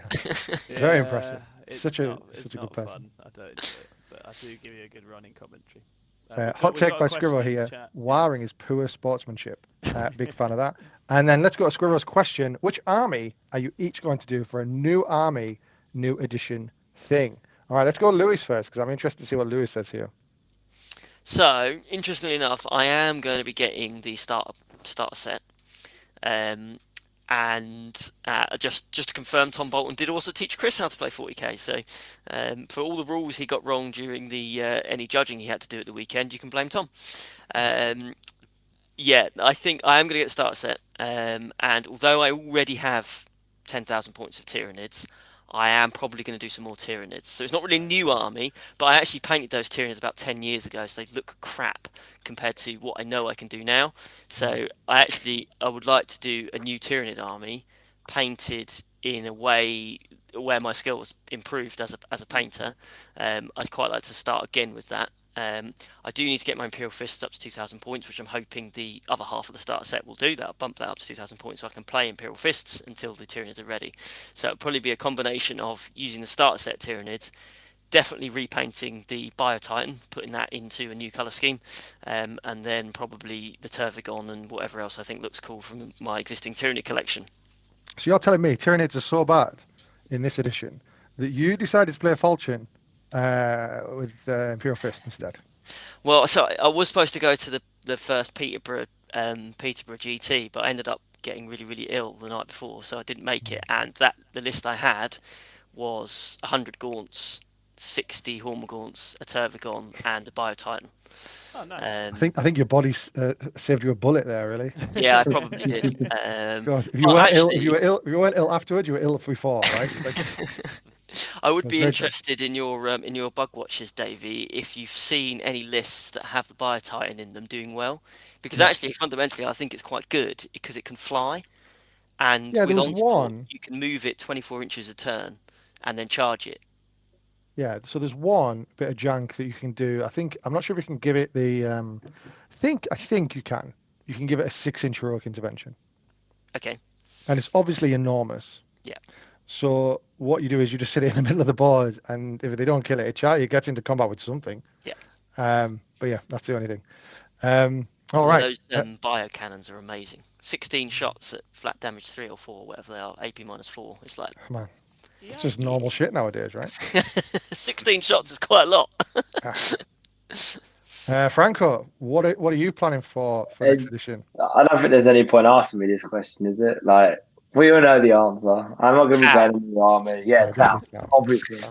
No, obviously, I might do is I might try and make it a bit more interesting and try and do like for every I don't know quarter of, so every 3 months just play one god to try and shake it up. That'd be cool. So start off really with cool. Yeah, so start off with hopefully fingers crossed Nurgle if it's good. I really hope, and then just every 3 months change to a different mono god just to make it a bit interesting rather than just throwing it all together. But we'll see. But yeah, as faction itself, I won't be changing faction. Fair enough. Aaron, what are you thinking? Custodes. I think I know what you're thinking. Custodes. Custodes? Yeah. I've got them all sitting there. Models. I've been desperate to paint them. Yeah, I've been accumulating them. I want to paint them. I've got a scheme I've got in my head that I really want to paint, but I'm having to stay strong and disciplined and continue with the orcs. What scheme are you thinking? I want black plate armor with like a really sort of warm but dark bronze on all of the trimming. Oh, I think that'd be really nice. Yeah, that'd be cool. It's nice not to have them like really, really shiny. Yeah. Yeah, it looks really nice where I've mocked it up and that. It does look really cool. So I was like, I wanted to do that. Have you got a test model you can show us? No, I do In a not chat. at the moment. I do not. No, it just lives rent free in his head. Trying to, Because if I had a distracting test from model, orcs. I'd have an army, and I wouldn't have had the orcs all converted up. So Indeed. And Tom, what are you thinking of for 10th edition? I think I will acquire some Tyranids, but I think, as I said, the New Year and New Army thing that John references is we're probably going to make some sort of small form content where a bunch of 6++ers collect like baby start of army and track that progress, all that good stuff. Maybe play some little baby games to demonstrate what the rules are doing early on. And for that, because none of us in the team currently have them, I think I'd probably truck on with the Votan I've been doing, because I've painted like 3 units of Votan. Haven't really got them done. I think their 9th rules are a trash fire, and I think they probably can't get it that wrong twice. So I'm quite excited to see what Space Dwarves look like in the new rules with 10. A Votan, you mean? Yeah. Yeah. Yeah, because you got to get like hundreds. You must get hundreds of models, right? With those rules, there must be. Yeah, I think it's going to be very different. I would anticipate it being very different, and I think I like armies with more models on the board, as we know. So I think that'd be Absolutely. Yeah. And they're very small, so it's quite easy to print them very quickly. They're adorable to paint. They're a bit of a frustrating build, but they paint very quickly. They're really cool. Very nice. What are you thinking, Davey? I'll be thinking of Eldari, I think. So, yeah, boy. What I really enjoy so I did play Salamanders when I first got into 9th, and then hated the playstyle because it was just slow and lumbersome. You just move up the field, melting stuff, and that's kind of fun. But I've kind of fell out with that kind of playstyle, and then I went to Tyranids. Then 2 days later, they announced the book, and I was like, sick. Okay, cool, let's do it. And what I've really enjoyed about Tyranids is the speed and the absolute, dynamic play. And you can obviously tilt any direction. You can go shooter, you can have a mediocre play in any style. But what I really like is that speed of the Hormigans flying at the battlefield, cracking what you call them now? Can't think. Raveners just running up the field, flying high tyrant like that. Being able to flex that a little bit and just really make people think. I really love. I'm like a blue player in Magic, right? So I really like luring my opponent into traps or etc. And I think that Eldari will definitely lean into that. So looking forward to it. Already got some models, painting them up. Found a cool scheme that on the internet of someone who used oil paint. Can't replicate it, but they look okay. So we're going with that. It's going to be really cool, man. Exciting. Indeed. But I think that leads us nicely to the end of this show. Thank you to everyone who has listened. We've hit some pretty good highs in terms of viewer numbers today, so very much thank you for watching. Please like this video before you go, right? Before you set yourself off to bed, brush your teeth, just give us a like, because it really helps us get into more people's ears.